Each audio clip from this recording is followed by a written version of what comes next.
నమస్తే, సింప్లీ విజయ తెలుగు ఛానల్కి స్వాగతం. ఇవాళ ఎకో ఫ్రెండ్లీ గణపతిని ఇంట్లోనే ఈజీగా ఎలా తయారు చేసుకోవచ్చో చూద్దాం. ఈ వినాయకుడిని తయారు చేసుకోవడానికి 1 కప్పు పసుపు తీసుకోవాలి, అలాగే 1 కప్పు మైదా పిండి తీసుకోవాలి. ఈ 2 మెయిన్ ఇంగ్రీడియంట్స్ తోటి గణేష్ని చక్కగా తయారు చేసుకోవచ్చు. ఒక పెద్ద బౌల్ తీసుకుని దాంట్లో ఈ పసుపుని మైదా పిండిని వేసుకుని 2 మిక్స్ అయ్యేలాగా బాగా కలుపుకోవాలి. ఇలా పసుపులో ఈ మైదా పిండి కలపడం వలన పిండి సాఫ్ట్గా ఉండి విగ్రహం చేసుకోవడానికి ఈజీగా ఉంటుంది. ఇప్పుడు దీంట్లో కొద్దిగా నీరు పోసుకుంటూ చపాతీ పిండిలాగా కలుపుకోవాలి. మరీ గట్టిగాను అలాగని మరీ మెత్తగాను కాకుండా మధ్యస్థంగా పిండిని తయారు చేసుకోవాలి.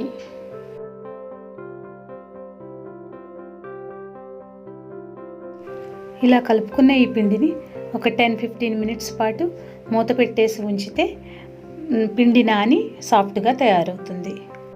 15 మినిట్స్ తర్వాత ఈ పిండిని ఇలా 10 భాగాలుగా చేసుకోవాలి.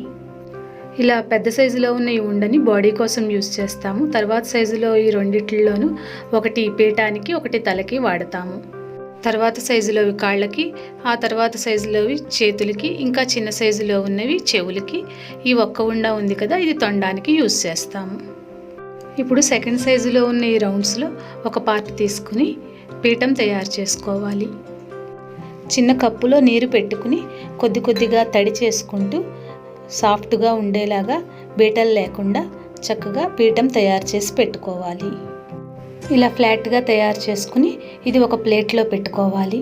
తర్వాత అన్నిటికంటే పెద్ద సైజు ఉండ ఉంది కదా దాన్ని తీసుకుని బాడీ షేప్ లాగా ఇలా నొక్కుకోవాలి. మధ్యలో దీన్ని ఇలా అడ్జస్ట్ చేసుకుని పీఠం మీద వెనకగా ఉండేవైపు పెట్టుకోవాలి. మధ్యలో కాకుండా కొద్దిగా వెనకాల ఉండేలాగా సెట్ చేసుకోవాలి. ఇలా పెట్టుకున్నాక కొద్దిగా తడి యూస్ చేసి పీఠానికి ఈ బాడీ అటాచ్ అయ్యేలాగా అడ్జస్ట్ చేసుకోవాలి. తర్వాత సైజులో ఉన్న ఉండల్ని తీసుకుని ఇలా కాళ్ళ కోసం పొడవుగా తయారు చేసుకోవాలి. ఇలా చివర్లో కొద్దిగా ప్రెస్ చేసి పెట్టుకోవాలి.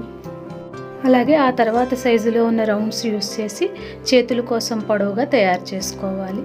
పొడవుగా తయారు చేసుకున్నాక మధ్యలో కొద్దిగా ఇలా బెండ్ చేసి పెట్టుకోవాలి. ఇప్పుడు కాళ్ళని బాడీకి అటాచ్ చేయాలి. దానికోసం ఇలా పొడవుగా చేసుకున్న ఈ పార్ట్స్ని బాడీ దగ్గర ఇలా పెట్టుకుని వెనకాల వైపు అతుక్కునేలాగా కొద్దిగా పిండిని తీసుకుని నొక్కుకోవాలి. అలాగే కాళ్ళకి ఎదరవైపు ఫ్లాట్గా ప్రెస్ చేసుకోవాలి. ఇలా రెండో వైపు కూడా కాలు అటాచ్ చేసుకుని పాదం దగ్గర ఫ్లాట్గా ప్రెస్ చేసి పెట్టుకోవాలి. వెనకాల వైపు అతుక్కునేలాగా కొద్దిగా వాటరు అలాగే కొద్దిగా పిండి కలిపి అటాచ్ చేయాలి. ఇప్పుడు కాళ్ళు అతికించేసుకున్నాం కదా, నెక్స్ట్ వచ్చేసి చేతులు అతికించుకోవాలి. దానికోసం ఇలాగా కొద్దిగా బెండ్ చేసుకున్నాం కదా ఆ పార్ట్స్ తీసుకుని ఇలా అటాచ్ చేసుకోవాలి.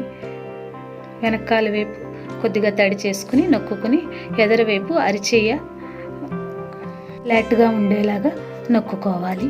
అలాగే రెండవ చేతిని కూడా అతికించుకుని అరిచేయిని అభయహస్తం చూపిస్తున్నట్టు పైకి ఫ్లాట్గా నొక్కుకోవాలి. చూసారు కదా, ఎడమ చేతిని లడ్డు పట్టుకోవడానికి వీలుగా ఫ్లాట్గా నొక్కుకున్నాము. అలాగే కుడి చేతిని మనకి అభయహస్తం చూపిస్తున్నట్టు ఫ్లాట్గా నొక్కుకున్నాము. ఇప్పుడు తలని సెట్ చేసుకోవాలి. దానికోసం రెండవ సైజులో ఉన్న ఉండల్లో ఒక ఉండ తీసుకుని ఇలా తలకి పెట్టుకోవాలి. దీన్ని కూడా వెనకాల కొద్దిగా తడి రాసి లేదంటే కొద్దిగా పిండి తీసుకుని దాంతో అటాచ్ చేసి పెట్టుకోవాలి. ఇప్పుడు ఈ తల ఇలా సెట్ చేసుకున్నాక తొండం తయారు చేసుకోవాలి.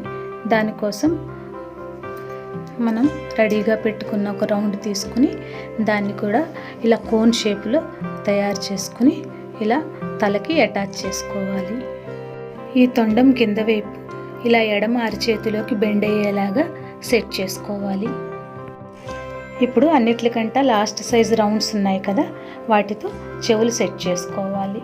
ఇలా చెవులు తలకి అటాచ్ చేసుకుని వెనకాల తడి కానీ కొద్దిగా పిండితో కానీ అతికించుకోవాలి. ఇలా అన్ని పార్ట్స్ని జాగ్రత్తగా అతికించుకోవాలి. వెనకాల వైపు కొద్దిగా పిండి యూస్ చేసుకుంటూ స్ట్రాంగ్గా అతుక్కునేలాగా పెట్టుకోవాలి. మైదా పిండి కాబట్టి చక్కగా అతుక్కుంటుంది.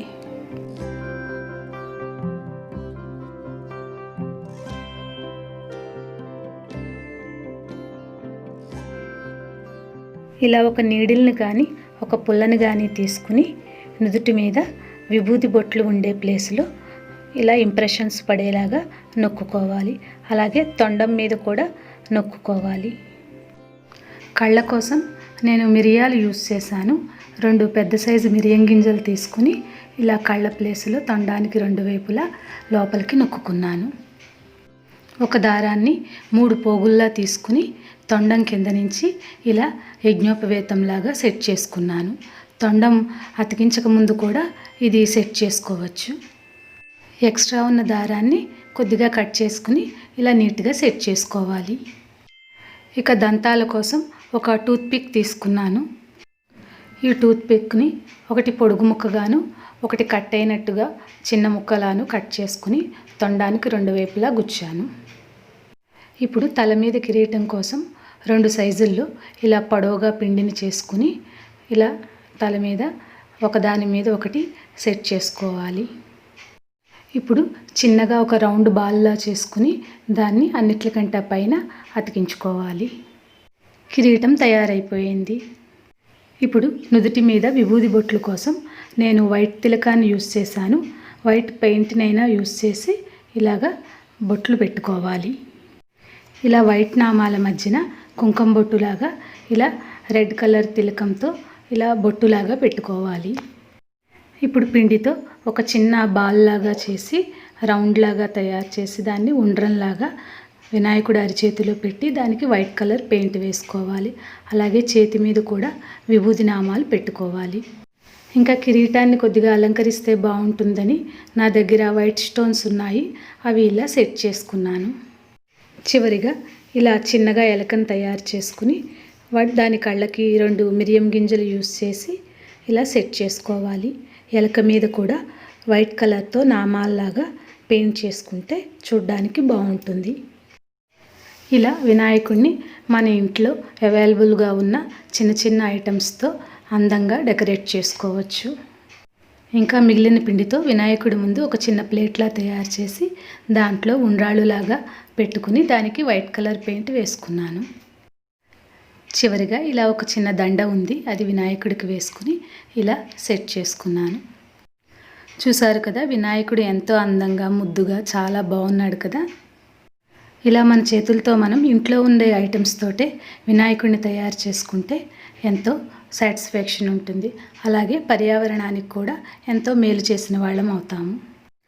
ఈ వినాయక చవితికి మీరు కూడా ఇంట్లోనే ఇలా ఎకో ఫ్రెండ్లీ గణపతిని తయారు చేసి ఎలా వచ్చిందో కామెంట్ సెక్షన్లో నాతో షేర్ చేసుకోండి. మీకు ఈ వీడియో నచ్చినట్లయితే తప్పకుండా లైక్ చేయండి, ఫ్రెండ్స్కి రిలేటివ్స్కి షేర్ చేయండి. సబ్స్క్రైబ్ చేసుకుని పక్కనున్న బెల్ ఐకాన్ క్లిక్ చేస్తే నా లేటెస్ట్ వీడియో నోటిఫికేషన్స్ ముందుగా మీకు చేరుతాయి. Thank you for watching.